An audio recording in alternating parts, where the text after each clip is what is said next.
Going back to the Justice System Sales Pact, so when you as commissioner voted with your fellow commissioners to put that on, one of the things that you did that probably was key was do it for a term of years, 8 years.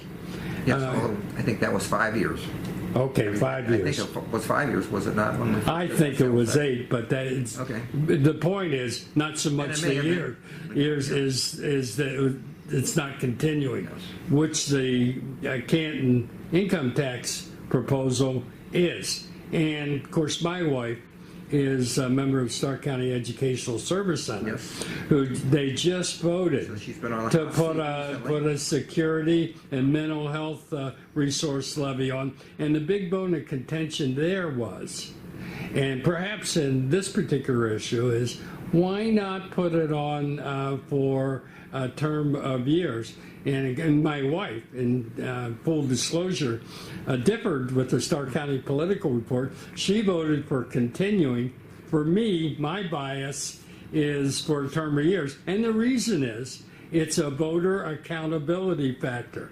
So, and I know that as commissioner and as mayor, you are big on being accountable for government activity. So why not? And one of the criticisms I have gotten on the Canton issue is the continuing factor. Can you address that, please? Absolutely. Number one, we discussed that obviously when we put together the ballot language. One factor, maybe I'll talk about some things, lose my track, and get me back on point. But one factor was that when you read the comprehensive plan essentially talks about a private-public partnership.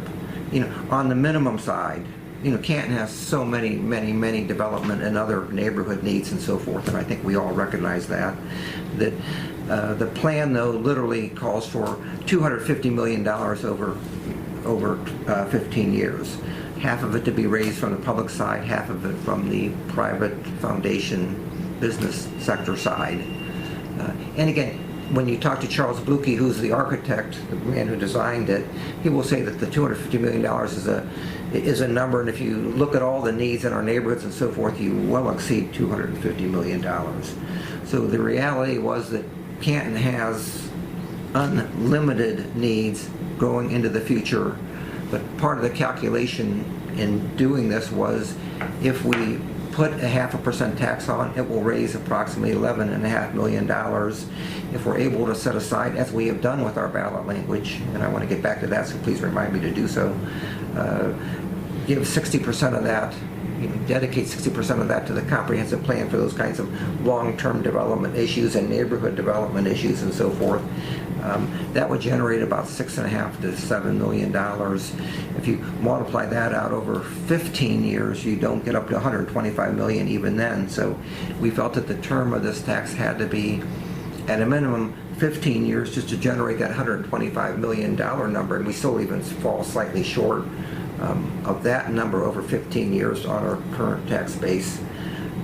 And once we reached the point of putting on the tax for 15 years, then of course the conversation was at 15 years you might as well put it on indefinitely. I think if you look at other cities' income taxes, all cities and municipalities, townships are very different. They use property taxes and levies of that nature, and they are almost always put on, as we did with the sales tax, for terms.